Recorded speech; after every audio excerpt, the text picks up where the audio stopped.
Hey guys, welcome back to our YouTube channel again. Promised to follow up once we got the primer feed system finished with our final draft. So what we came up with is this design that you see here. So we had a couple options.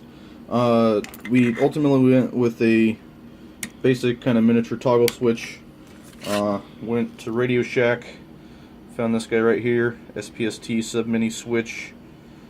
You can see rated at 3 amps, 125 volt AC, etc., etc. So if you guys are wanting to recreate what we did, create it. Radio Shack, good products. Initially, we kind of thought about possibly using a momentary push button switch, like this guy. Again, another Radio Shack part. You can see there. So these are open until you make contact and then they close. So the whole reason that we thought about using this design was using the action from the shell plate to depress the switch to activate our little 3-volt motor to get the vibration to run. The thought process behind that was to conserve battery power. Don't know how long these are going to last. As you guys heard, we brought up that kind of issue in the last video.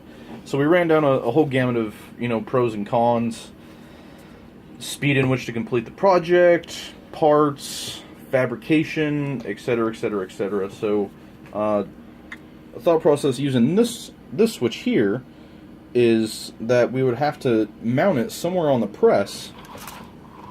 So if you look down here underneath the shell plate, right, we would have to find a place to permanently affix this to the press, which would require drilling into the base. So that was a main concern. Ultimately, we thought right here by the L would have been a good point, because of how the shell plate looks up underneath. That was a good place to mount it. The other issue that we came into on our engineering aspect is that the length that this switch has to be depressed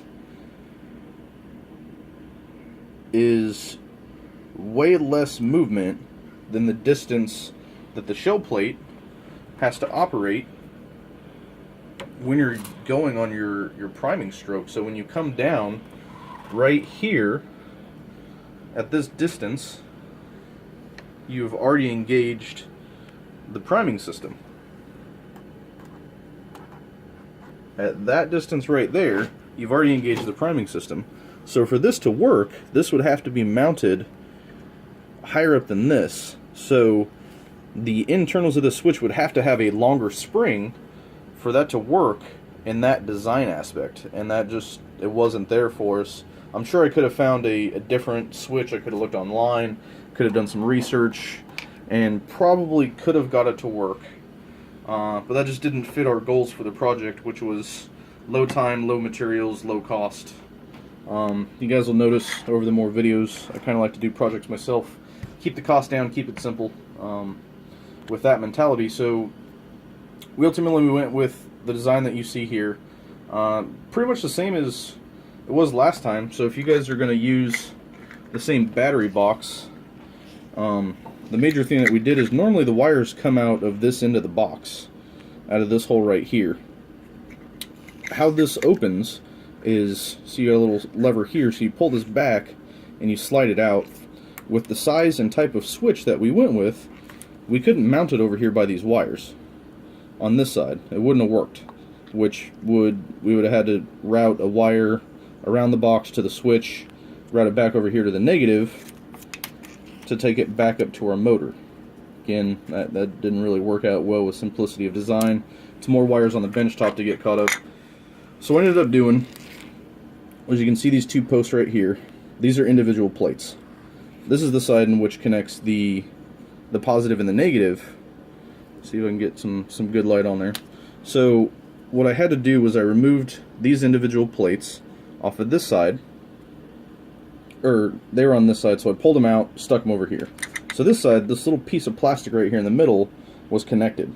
So I just took a regular fine-tooth hacksaw blade and sawed out that little separation in there to get these to slide down in there. Next thing I had to do was drill a hole right here to get these wires to come through.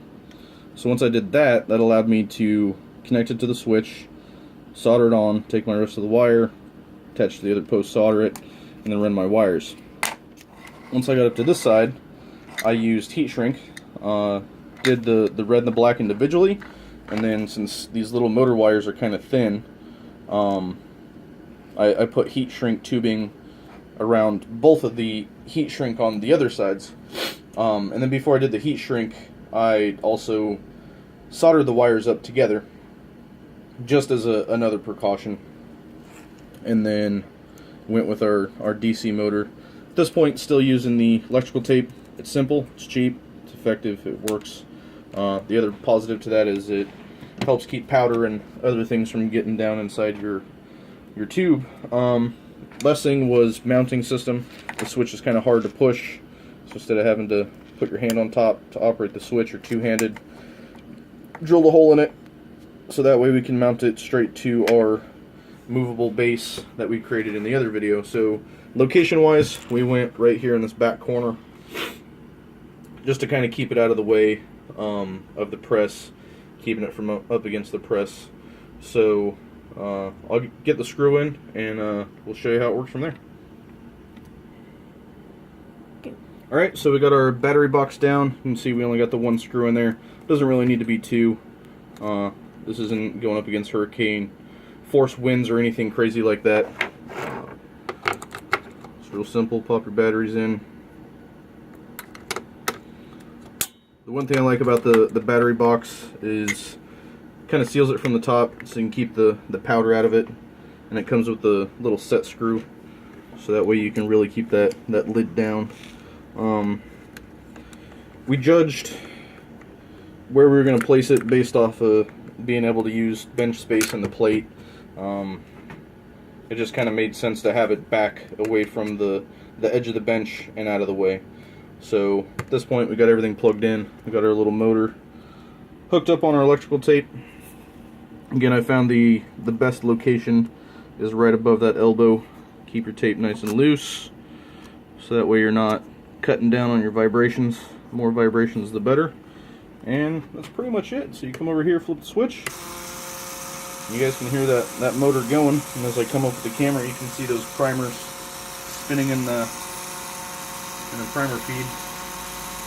And then even down here in the trough, you can see these primers spinning from the vibrations. So again, that really helps those primers, once this opens up on your lever, to get those primers to flow all the way down. Just using the wires that came with it, you can see here on the upstroke, you have plenty of extra wire here, and because it comes up on the front of the press, it is out of the way from having to seat bullets and do anything really with your press. The only other thing that we discussed with the design possibly in the future would be to get access to a 3D printer and make a little clip to slide the motor into that would clip on the back of this primer chute. The only downside to that, I don't know how it would affect the transfer of the vibrations from the motor. I don't know if it would isolate it too much or not. So that's really about it for this video, guys. Thanks for tuning in. Keep coming back. Subscribe to our channel, please, by all means. Like the videos, so that way we know you guys are liking what we're doing. And if you guys got questions, comments, concerns, or you want to see anything else reloading related, we'll try to approach it, especially for the new reloaders out there. Any questions, hit us up. Thanks for watching.